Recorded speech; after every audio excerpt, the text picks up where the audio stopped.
ആത്മഹത്യ എന്ന് പറയുന്ന ഒരു പ്രവണത ഒരു സെക്കൻഡിൽ സംഭവിക്കുന്ന കാര്യമാണ്. ഇവനിപ്പോൾ എനിക്കും തോന്നിയിട്ടുണ്ട്, മരിച്ചു കളയാമെന്ന് തോന്നുന്നു, എനിക്കും തോന്നിയിട്ടുണ്ട്. അത് അത് ചെയ്യാൻ നമ്മൾ തയ്യാറെടുക്കുന്ന സമയത്തിൻ്റെ ആ ഒരു വേരിയേഷൻ ഉണ്ട്. ആ വേരിയേഷനുള്ളിൽ എന്ത് വേണമെങ്കിലും സംഭവിക്കാം.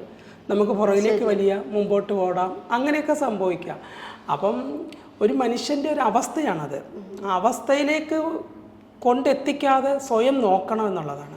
നമുക്ക് ചുറ്റുവട്ടത്തുള്ളവരൊക്കെ നമ്മളെ സ്നേഹിക്കുമെന്നോ നമ്മുടെ ഇഷ്ടങ്ങൾ കാണുമെന്നോ ഇഷ്ടങ്ങൾക്കനുസരിച്ച് പെരുമാറുമെന്നോ നമ്മൾ ഒരിക്കലും വിചാരിക്കരുത്.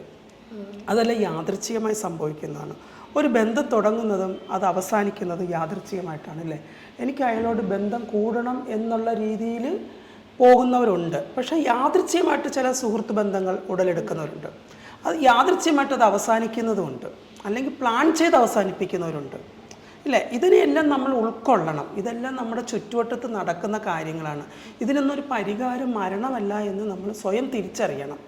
എന്നാൽ മാത്രമേ ഇത്തരം ആത്മഹത്യ പ്രവണതകൾ ഇല്ലാതാവുകയുള്ളൂ. അതിനെ സംബന്ധിച്ച് എനിക്കൊരു അഭിപ്രായം പറയുവാനായിട്ട് ഞാൻ ആളല്ല. കാരണം പലപ്പോഴും പല കുട്ടികളോടും, ഇവൻ ട്രാൻസ്ജെൻഡർ കമ്മ്യൂണിറ്റി എന്നല്ല, പൊതുവായിട്ടുള്ള എല്ലാവരിടത്തും ഞാൻ പറയുന്നൊരു കാര്യമാണ്, നമ്മൾ ഈ ഭൂമിയിൽ ജനിച്ചിട്ടുണ്ടെങ്കിൽ ജീവിച്ച് തീർക്കാൻ നമ്മൾ ബാധ്യസ്ഥരാണ്. അത് നമ്മുടെ ജീവിതം ആസ്വദിക്കുക. ഇന്ന് നമ്മുടെ ഒരു സുഹൃത്ത് നമ്മളെ കൈവിട്ട് പോയി എന്ന് വിചാരിച്ചുകൊണ്ട് നമ്മുടെ ജീവിതം അവിടെ അവസാനിക്കുന്നില്ല. നമുക്ക് 10,000 സുഹൃത്തുക്കൾ നമ്മളെ കാത്ത് പുറത്തുണ്ട്.